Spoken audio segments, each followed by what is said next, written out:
أعوذ بالله من الشيطان الرجيم. ولا تحسبن الذين قتلوا في سبيل الله أمواتا بل أحياء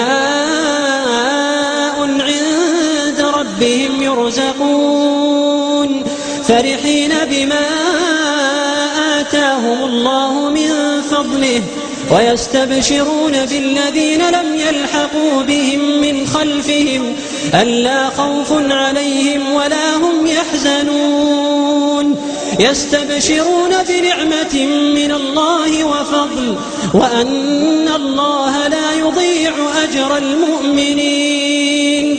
ولا تحسبن الذين قتلوا في سبيل الله أمواتا بل أحياء عند ربهم يرزقون فرحين بما آتاهم الله من فضله ويستبشرون بالذين لم يلحقوا بهم من خلفهم ألا خوف عليهم ولا هم يحزنون يستبشرون بنعمة من الله وفضل وأن الله لا يضيع أجر المؤمنين.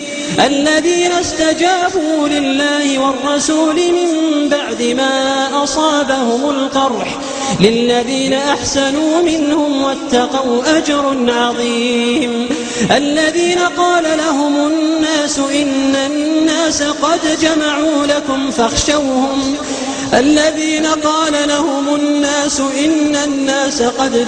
لكم فاخشوهم فزادهم إيمانا وقالوا حسبنا الله ونعم الوكيل.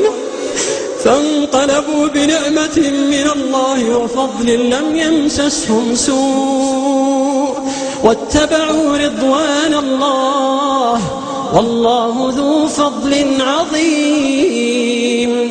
إنما ذلكم الشيطان يخوف أولياءه فلا تخافوهم وخافون إن كنتم مؤمنين.